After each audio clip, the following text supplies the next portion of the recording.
Hello world, from whichever time zone you're catching me from, my name is MD90 and welcome to my YouTube channel. If you're not subscribed to the channel, make sure you hit the subscribe button, turn on the bell notification to all so that you do not miss any upload as it comes up. And if you're new to the channel or you've been here for a while, the easiest way for you to move around or to navigate the channel is to head to the playlist. You'll find videos curated for you based on your interest in that. And if you are already subscribed to the channel, make sure you consider becoming a member of the channel. So on the subscribe button, you see a join button there. Make sure you become a member so that you support the team on the production. And catch you around.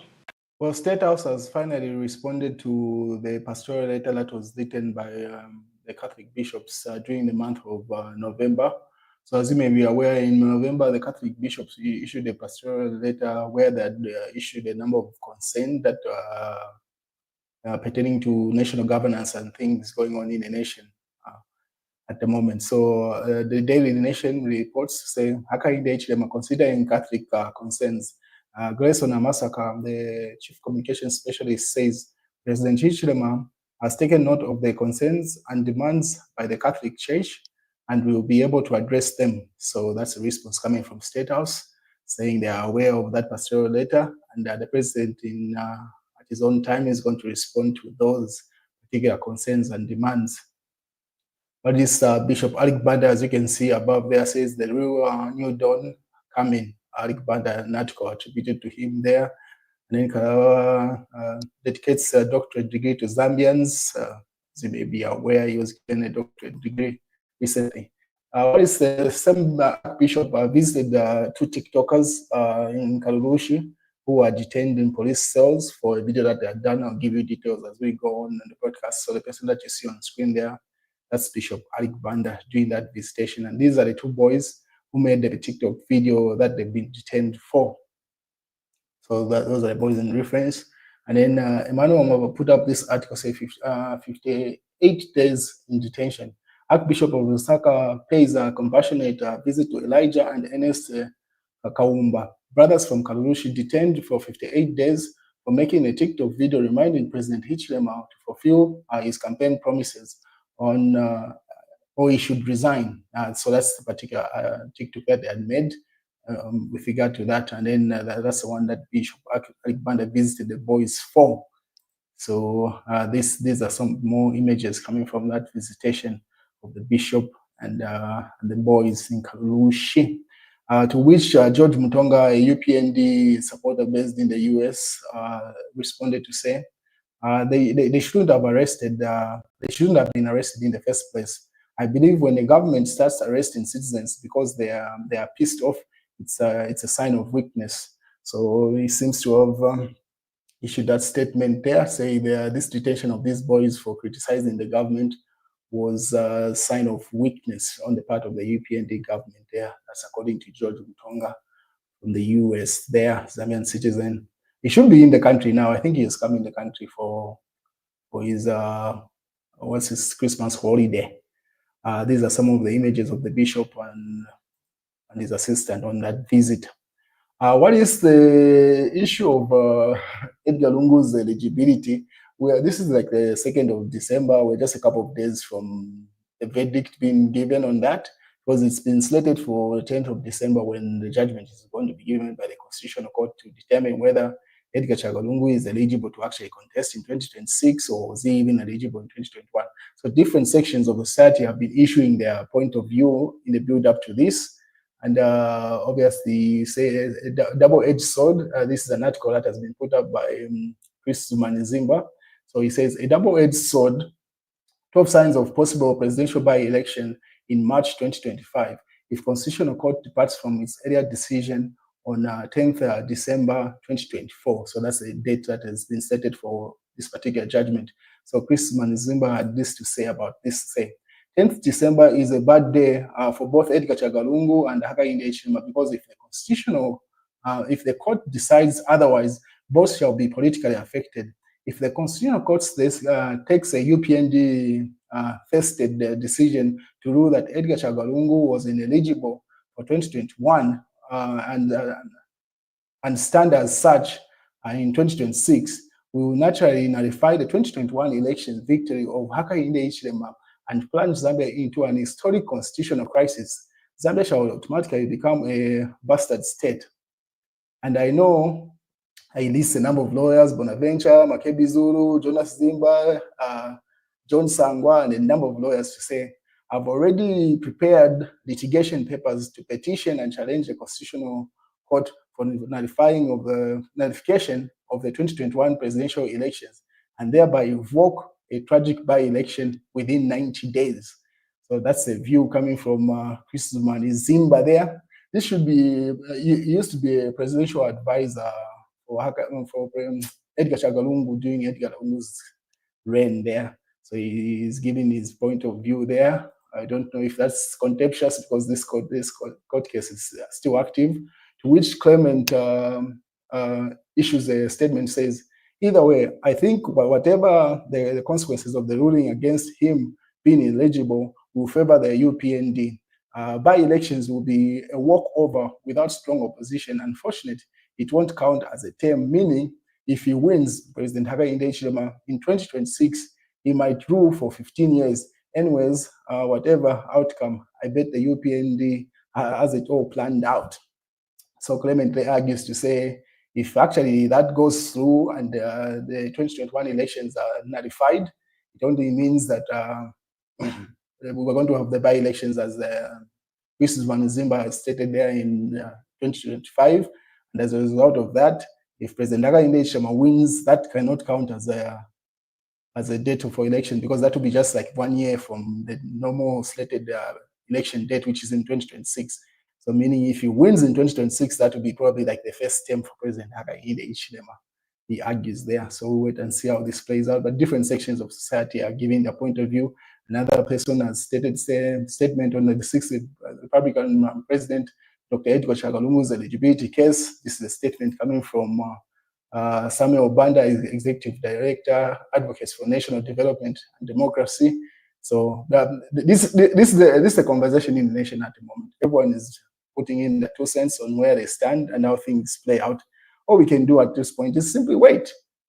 The court has stated the date for that. So let everyone be patient and wait and see the outcome.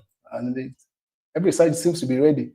President Edgar Lungu has also issued a statement, say, as we count down to 10th December 2024, obviously that's a date for his eligibility case, we have instructed lawyers to legally challenge and redeem NS 26, age 22, and his brother Elijah, age 26, Kaumba, from malicious police detention. These brothers from Kalushi have been detained for close to 2 months without any charge. This must and shall stop. And then Chiritonse, Kaumba brothers, so is standing in solidarity, and Edgar Lungu has decided to send his lawyers to and redeem those boys, the ones that I talked about earlier on that Arik Banda was visiting over the weekend. So yeah, Edgar Lungu has availed his lawyers to and get them out of detention. So I'm pretty sure we'll have an update of that by the end of the day, considering the caliber of lawyers that have been sent to that.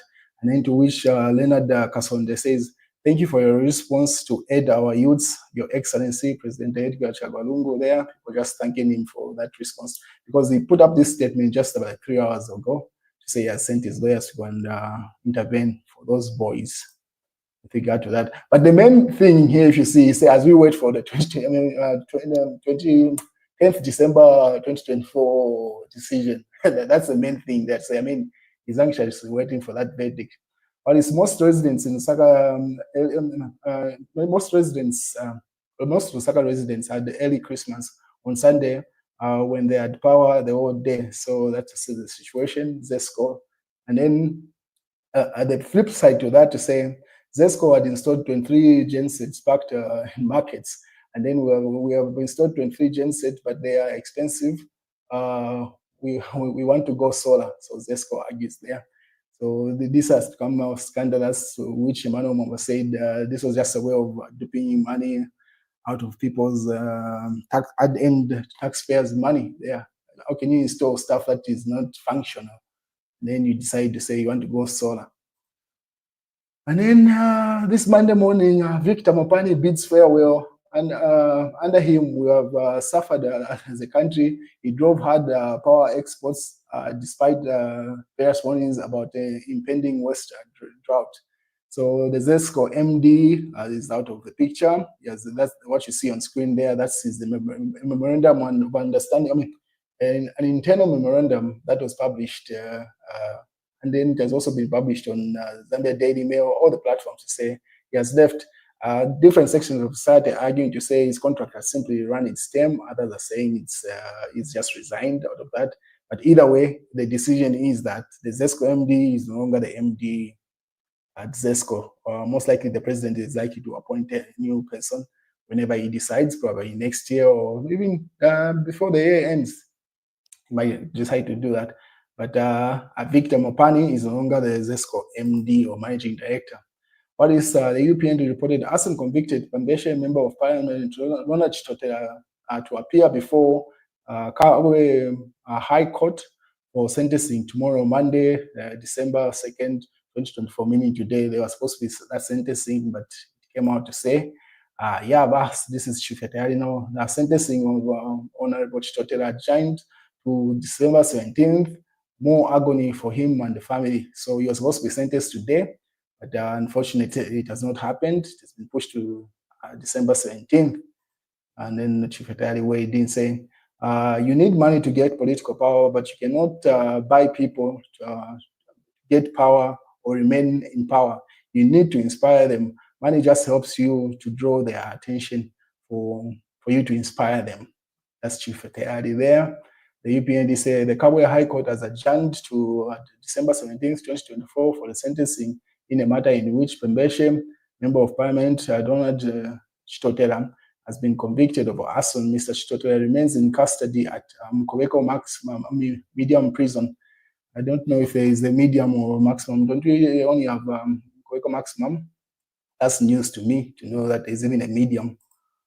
Also, Chief Secretary says, face your weaknesses with courage, or you remain stuck blaming others. The world won't change for you. You must change yourself. I mean, for yourself.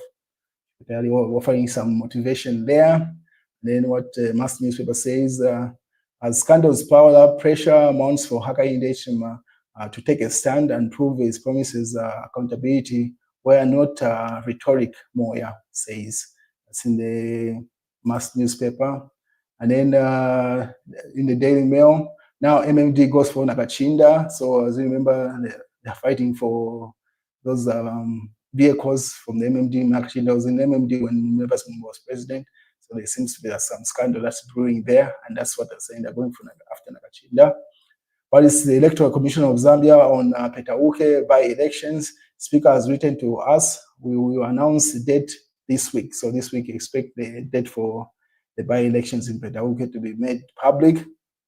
What is MMD will recover vehicles from Tandiwe if indeed they were gifted to her late husband, Rukia Banda. So Dr. Nevas Mumba says he's going after Tandiwe if she's one that has those vehicles. I don't think that will sit well to go after a lady that has gone quiet off the political grid after her husband died. I'm pretty sure President Hakainde Hichilema will advise them otherwise. But if it's Nakachinda who has those vehicles, yes, they might go after him. But if it's true, it's Tandiwe who's in possession of those vehicles, they might just let it go, highly likely. Member school in double tragedy. This is in the Sunday Mail. That's the news, ladies and gentlemen.